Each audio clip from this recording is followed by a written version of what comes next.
Hello, welcome to Saji's innovations. എല്ലായിടത്തും മഴയായിരിക്കുമല്ലേ? കേരളം മൊത്തം മഴയാണെങ്കിൽ ട്രിവാൻഡ്രത്തും മഴ കേട്ടോ. അപ്പോൾ ഇന്ന് സൺഡേയും കൂടിയാണ്. ഒരു വെറൈറ്റി കുക്കിംഗ് വീഡിയോ എന്താ ചെയ്യണമെന്ന് ആലോചിച്ചപ്പോൾ ഒരു കിടിലൻ പപ്പായ. ഞങ്ങളുടെ വീട്ടിലല്ലോ, വീട്ടിൽ തൊട്ടടുത്ത പറമ്പിലാണ്, വീടടുത്ത് തന്നെയാണ്. അപ്പോൾ തൊട്ടടുത്ത പറമ്പിൽ ആളില്ലാത്ത പറമ്പ് കേട്ടോ. അവിടെ ഒരു പപ്പായ പഴുത്ത് നിൽക്കുന്നുണ്ട്. ഇതിന് വെള്ളമൊക്കെ ഒഴിച്ച് കൊടുക്കണം ഞാൻ കേട്ടോ. അപ്പോൾ അവിടെ ആളില്ലാത്തത് കൊണ്ട് ഇതെടുക്കാൻ എലിജിബിൾ ഞാനാണ്. ഒരു പപ്പായ മാത്രമേ മൂത്തിട്ടുള്ളൂ, ബാക്കി നോക്കിയാൽ മേളിലോട്ട് കുറേ അധികം നിൽപ്പുണ്ട്. അതൊക്കെ കൊണ്ട് ഉടനെ തന്നെ വെറൈറ്റി കുക്കിംഗ് നമുക്ക് വീണ്ടും ഉണ്ടാക്കാം കേട്ടോ. അപ്പോൾ എന്തായാലും ഇത് ഞാൻ എടുക്കാൻ പോവാണെന്ന് കേട്ടോ. ഇത് എന്തിനു വേണമെന്ന് അറിയില്ല കേട്ടോ. ഞങ്ങളുടെ കുരുന്നിലേക്ക് ഇത് മുളച്ചിരിക്കുന്നത് കേട്ടോ. നന്നായിട്ട് പഴുത്തിട്ടുണ്ട് കേട്ടോ, അടിപൊളിയായിട്ട്. അപ്പോൾ ഇതും കൊണ്ട് എന്താ ഉണ്ടാക്കണമെന്ന് വെച്ചാൽ ഒരു ഹൽവ, പപ്പായ കൊണ്ടുള്ള ഹൽവ അടിപൊളിയാണ്. ഞാൻ മുമ്പ് ഉണ്ടാക്കിയിട്ടുണ്ട്. അപ്പോൾ ഈ ഹൽവയുടെ റെസിപ്പിയാണ് നമ്മളിന്ന് കാണാൻ പോകുന്നത്. എന്തായാലും പപ്പായായിട്ട് ഉള്ളിൽ പോയിട്ട് നമുക്ക് നോക്കാം എങ്ങനെ ഉണ്ടാക്കണം കേട്ടോ.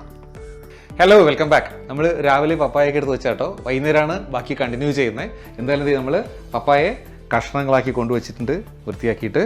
നല്ല റെഡ് കളറുള്ള പപ്പായ കേട്ടോ. ഇത് റെഡ് ലേഡി ആണോ എന്ന് എനിക്ക് ഡൗട്ട് ഉണ്ട്. അപ്പോൾ ഇതുകൊണ്ട് ഹൽവ ഉണ്ടാക്കുക വെച്ചാൽ ഭയങ്കര ഈസി ആയിട്ടുള്ള കാര്യമാണ്, ഒട്ടും ഡിഫിക്കൽട്ട് അല്ല കേട്ടോ. വളരെ കുറച്ച് ഇൻഗ്രീഡിയൻസും മതി. നിങ്ങൾക്ക് വേണമെങ്കിൽ പപ്പായയ്ക്ക് പകരം മാമ്പഴം കൊണ്ടും സെയിം റെസിപ്പി തന്നെ ചെയ്യാം കേട്ടോ. ഞാൻ മാമ്പഴം കൊണ്ട് ഓൾറെഡി ഹൽവ അപ്ലോഡ് ചെയ്തിട്ടുണ്ട്, അതിൻ്റെ ലിങ്ക് ഞാൻ കൊടുത്തിരിക്കും, അതും കൂടെ ഒന്ന് കണ്ടു നോക്കും കേട്ടോ. അപ്പോൾ ആദ്യം നമ്മൾ ചെയ്യാൻ പോകുന്നത് ഇതിൻ്റെ ഒരു പ്യൂരി, ഒരു ക്രീം ഉണ്ടാക്കിയെടുക്കണം. 1-2 പേരോട് ചോദിച്ചു എങ്ങനെയാണ് ഈ പ്യൂരി ഉണ്ടാക്കണമെന്ന്. ഞാൻ മാംഗോ ഹൽവയുടെ റെസിപ്പി അപ്ലോഡ് ചെയ്ത സമയത്ത് ഒന്നുമില്ല, ഇതിന് നന്നായിട്ട് മിക്സിക്ക് ഒന്ന് അടിക്കുക, വെള്ളം ഒഴിക്കാതെ മിക്സിക്ക് അടിച്ചിട്ട് തരി ഉണ്ടെങ്കിൽ കളഞ്ഞെടുത്താൽ മതി. അപ്പോൾ അതിനുശേഷം നമുക്ക് വീണ്ടും കാണാം. ഓക്കെ, അപ്പോൾ നമ്മൾ നമ്മുടെ പപ്പായയുടെ പ്യൂരിയൊക്കെ ഉണ്ടാക്കിയിട്ടത് അടിപൊളിയാക്കി കൊണ്ടുവച്ചിട്ടുണ്ട്. നല്ല റെഡ് കളറിൽ വന്നിട്ടുണ്ട് കേട്ടോ. ഇതൊരു 3 കപ്പ് പ്യൂരിയാണ് കേട്ടോ. ഇത് ബാക്കി ഇൻഗ്രീഡിയൻസ് നോക്കിയേ, എല്ലാം ഞാൻ കൃത്യമായിട്ട് അതിൻ്റെ അളവിലെല്ലാം എടുത്തു വെച്ചിട്ടുണ്ട്. ഓരോന്നും ഇടുമ്പോൾ ഞാൻ കൃത്യമായിട്ട് പറഞ്ഞുതരാം. ഇതിൽ പല ഐറ്റംസ് നിങ്ങൾക്ക് സ്കിപ്പ് ചെയ്യാവുന്നതുകൊണ്ട്. എന്തായാലും നമുക്ക് നമ്മുടെ പരിപാടിയിലേക്ക് കിടക്കാം. ഓക്കെ, ആദ്യം നമ്മൾ ചെയ്യാൻ പോകുന്നത് ഇതേ ഒരു ബൗൾ ഞാൻ വെച്ചിട്ടുണ്ട് കേട്ടോ, മാറ്റി. ഈ ബൗളിലേക്ക് ഞാൻ ഇടാൻ പോകുന്നത് ഒരു 1.5 കപ്പ് കോൺഫ്ലോർ ആട്ടോ. ശരിക്കും പറഞ്ഞാൽ ഞാനിത് എടുത്തിരിക്കുന്ന കോൺഫ്ലോറിൻ്റെയും മൈദാമാവിൻ്റെയും മിക്സാണ് കേട്ടോ. 1 കപ്പ് കോൺഫ്ലോറും 1/2 കപ്പ് മൈദാമാവും എടുത്തിരിക്കുന്നത്. നിങ്ങൾക്ക് നല്ല സോഫ്റ്റായിട്ട് ഹൽവയാണ് വേണ്ടതെങ്കിൽ കോൺഫ്ലോർ മാത്രം ഉപയോഗിക്കുക. കുറച്ച് ച്യൂയി ആയിട്ടുള്ള കോഴിക്കോട് സ്റ്റൈൽ ഹൽവ വേണമെങ്കിൽ മൈദാമാവ് ഉപയോഗിച്ചാൽ മതി. ഇനി കുറച്ച് നാടൻ സ്റ്റൈൽ വേണമെങ്കിൽ അരിപ്പൊടി ഉപയോഗിച്ചാൽ മതി. ഇനി കസ്റ്റാർഡ് പൗഡറിനെ അത് ഉപയോഗിച്ചാലും മതി. എനിക്ക് കുറച്ച് ച്യൂയിയായും കുറച്ച് സോഫ്റ്റ് ആയിട്ടും കിട്ടണം, അതുകൊണ്ട് ഞാൻ മൈദാമാവിൻ്റെയും കോൺഫ്ലോറിൻ്റെയും മിക്സ് എടുത്തിരിക്കുന്നത് കേട്ടോ. അപ്പോൾ ഇതിലേക്ക് ഞാൻ ഒഴിക്കാൻ പോകുന്നത് ഒരു 3 കപ്പ് വെള്ളം കേട്ടോ. എൻ്റെ 1 കപ്പ് എന്ന് പറയുന്നത് 240 ml ആട്ടോ. ഇത് വെച്ചാൽ മൊത്തം എല്ലാം എടുത്തിരിക്കുന്നത് കേട്ടോ. നമ്മൾ എടുക്കുന്ന ഫ്ലോറിൻ്റെ ഡബിളാണ് വെള്ളം എടുക്കുന്നത് കേട്ടോ. 1.5 കപ്പിന് 3 കപ്പ്. നമുക്കിനി നന്നായിട്ടൊന്ന് മിക്സ് ചെയ്ത് കൊടുക്കാം കേട്ടോ അതിനെ.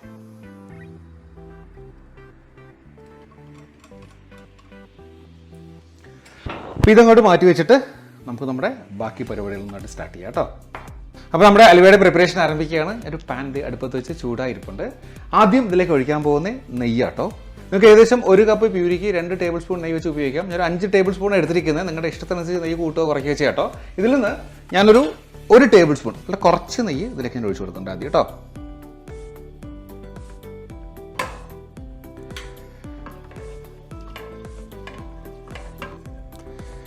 ഈ നെയ്യൊന്ന് ഉരുകുമ്പോഴത്തേക്ക് നമ്മൾ നേരത്തെ ഉണ്ടാക്കി വെച്ച പ്യൂരി ഉണ്ടല്ലോ, പപ്പായയുടെ പ്യൂരി, അതിലേക്ക് ഒഴിച്ചു കൊടുക്കുക കേട്ടോ.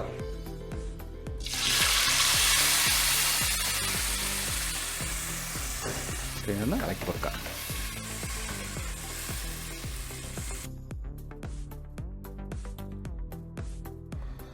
അപ്പോൾ നമ്മുടെ പപ്പായ പ്യൂരി നമ്മളിന്ന് നെയ്യിൽ നന്നായിട്ട് മിക്സ് ചെയ്ത് കൊടുത്തിട്ടുണ്ട്.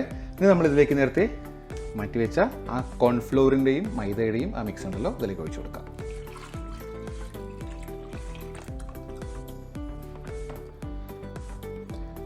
അപ്പോൾ മിക്സ് ഒഴിച്ചതിന് ശേഷം ഇതിലേക്ക് ആഡ് ചെയ്യാൻ പോകുന്ന പഞ്ചസാരയാണ് കേട്ടോ. ഞാൻ 1 കപ്പ് പ്യൂരിക്ക് 1 കപ്പ് കണക്കാക്കി 3 കപ്പ് പഞ്ചസാര എടുത്തിരിക്കുന്നത്. നിങ്ങൾക്ക് ആവശ്യത്തിന് മധുരം അനുസരിച്ച് പഞ്ചസാര ചേർക്കാം. ഞാൻ എടുത്തിരിക്കുന്ന പഞ്ചസാരയുടെ പ്രത്യേകത ഇത് കണ്ടോ, സ്വീറ്റ് കെയർ എന്ന് പറയുന്ന ഒരു ലോ GI ഷുഗറാണ് കണ്ടോ. Controls rice in blood sugar എന്നൊരു ഷുഗറാണ്. എന്തായാലും അത്യാവശ്യം ഡയബറ്റിക് ഫ്രണ്ട്ലി ആട്ടോ. നന്നായിട്ട് മിക്സ് ചെയ്ത് കൊടുക്കാം. ഇനി നമ്മൾ നോക്കേണ്ടത് ഇത് കട്ട പിടിക്കാതെ ശരിക്കും ഇങ്ങനെ കൈമാറ്റാതെ ഇളക്കി കൊടുക്കണം കേട്ടോ. നമ്മൾ ഈ മൈദയും കോൺഫ്ലോറും ഇട്ടത് കാരണം ഇത് പെട്ടെന്ന് കട്ട പിടിക്കും. എന്തായാലും ഈ മിക്സ് ഒന്ന് നന്നായിട്ട് തിക്കായി വരുന്നത് വരെ ഒരു മീഡിയം ഫ്ലെയിം കിട്ടോ, ഹൈ ഫ്ലെയിം ആക്കരുത്, മീഡിയം ഫ്ലെയിമിൽ ഇങ്ങനെ ഇളക്കി കൊടുക്കാം. അപ്പോൾ നമ്മുടെ ഹൽവ കണ്ടോ ഏതാണ്ടൊന്ന് തിക്കായി തുടങ്ങിയിട്ടോ. ഈ തിക്കായി തുടങ്ങുമ്പോൾ ഇനി നമ്മൾ ചെയ്യേണ്ടത് നമ്മൾ നേരത്തെ നെയ്യിലെടുത്ത് വെച്ചത് ആ നെയ്യിൽ കുറച്ച് ഇതിലേക്ക് ഒഴിച്ചിട്ട് ഇളക്കി കൊടുക്കാം കേട്ടോ. ഞാൻ പറഞ്ഞു നിങ്ങളുടെ ആവശ്യത്തിനനുസരിച്ച് നെയ്യ് ചേർത്താൽ മതി, നെയ്ക്ക് പകരം വെളിച്ചെണ്ണ ഒഴിച്ചാലും കുഴപ്പമൊന്നുമില്ല കേട്ടോ.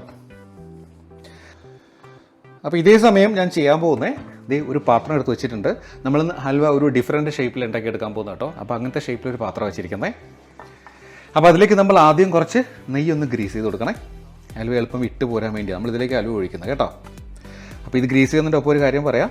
ഈ ഇടയ്ക്ക് ഒരു സബ്സ്ക്രൈബർ എനിക്ക് കമൻറ്റ് അയച്ചു, എൻ്റെ പാത്രങ്ങളുടെ ഭംഗി കാണാൻ വേണ്ടി മാത്രം എൻ്റെ വീഡിയോസ് കാണുന്നത് കേട്ടോ. സന്തോഷമാണ്, പക്ഷേ പാത്രം കാണാൻ വേണ്ടി മാത്രം വേണ്ട കേട്ടോ, നല്ലതും കാണാം. ഈ പാത്രങ്ങളുടെ ഫുൾ ക്രെഡിറ്റ് എൻ്റെ ഭാര്യയ്ക്കുള്ളതാണ് കേട്ടോ.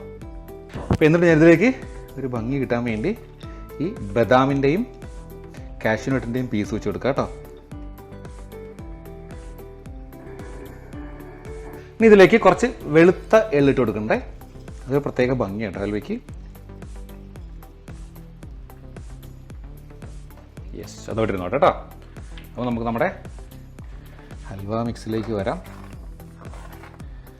ഒന്നും കൂടെ തിക്കാകുന്നുണ്ട്, നല്ലൊരു മണം വരുന്നുണ്ട് ഹൽവയുടെ. ഈ സമയം നമുക്ക് കുറച്ചുകൂടെ നെയ്യ് ഒഴിച്ച് കൊടുക്കാം കേട്ടോ.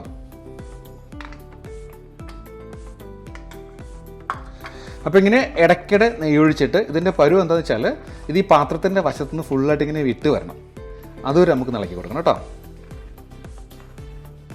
വളരെ ഈസിയാണ്, വളരെ കുറച്ച് ഇൻഗ്രീഡിയൻസ് മതി. പക്ഷേ ഇതിൻ്റെ ആകെയുള്ള പ്രശ്നം കുറച്ച് ടൈം എടുക്കും എന്നുള്ളതാണ് കേട്ടോ. അത് എൻജോയ് ചെയ്ത് ചെയ്യാമെങ്കിൽ അടിപൊളിയാണ് സാധനം.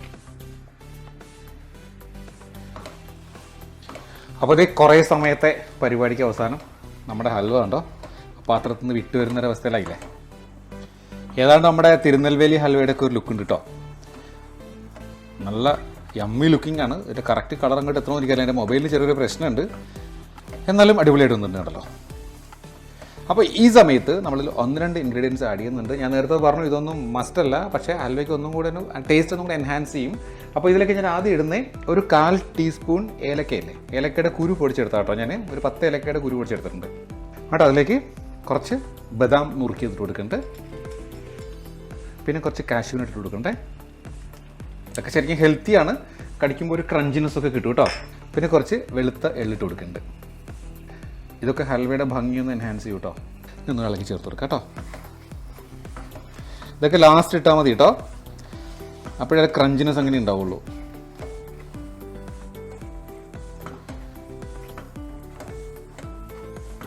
അടിപൊളിയായിട്ടല്ലേ.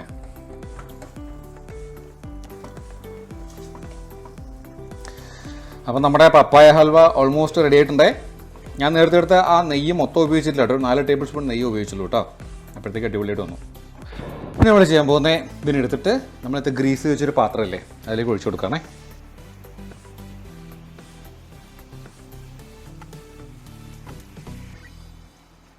അടിപൊളി.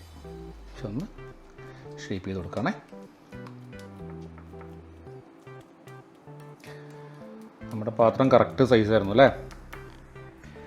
ഇനി വേണമെങ്കിൽ നമുക്ക് ഇതിൻ്റെ പുറത്തൊരല്പം നെയ്യ് വേണമെങ്കിൽ ഇങ്ങനെ സ്പ്രെഡ് ചെയ്ത് കൊടുക്കുക കേട്ടോ, മസ്റ്റല്ല. അപ്പോൾ എന്തായാലും ഒരു 2-3 മണിക്കൂറെങ്കിലും ഇങ്ങനെ തണുക്കണം. തണുത്തതിന് ശേഷം നമുക്ക് വീണ്ടും കാണാം. ഓക്കെ. ഹലോ, നമ്മുടെ പപ്പായ ഹൽവ ഉണ്ടോ നന്നായിട്ട് തണുത്തിരിപ്പുണ്ട്. നല്ല റെഡ് കളർ ഉണ്ട് കേട്ടോ. ഞാൻ നേരത്തെ പറഞ്ഞു പപ്പായ റെഡ് ലേഡി ആണെന്ന് തോന്നുന്നു, അതിൻ്റെ കളർ കേട്ടോ. വേറെ കളറിന് ഒന്നും നമ്മൾ ചേർത്തിട്ടില്ല അതിനകത്ത്. അപ്പോൾ എന്തായാലും നമുക്കിതിനൊരു പാത്രത്തിലേക്ക് മാറ്റാം കേട്ടോ. ഇതുണ്ടോ നല്ല ടൈറ്റായിട്ട് സെറ്റായിട്ട് ഇരിപ്പുണ്ട് കണ്ടോ. ഒരു പാത്രത്തിലേക്ക് മാറ്റാവേ. ഈ ഒരു ഷേപ്പുള്ള പാത്രത്തിലേക്ക് നിൽക്കുമെന്ന് എനിക്ക് തോന്നണേ. ഓക്കെ.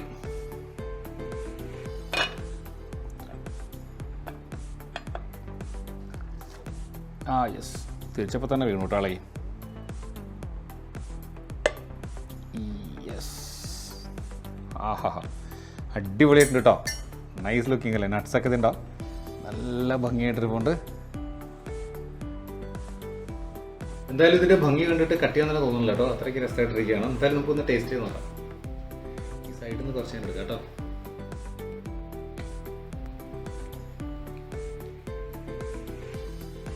എന്ത് ഭംഗിയായിട്ട് വന്നിരിക്കണമെന്നുണ്ടോ. ശരിക്കും ഒരു പപ്പായ കൊണ്ടുണ്ടാക്കിയാണെന്ന് പറഞ്ഞാൽ വിശ്വസിക്കില്ല അല്ലേ.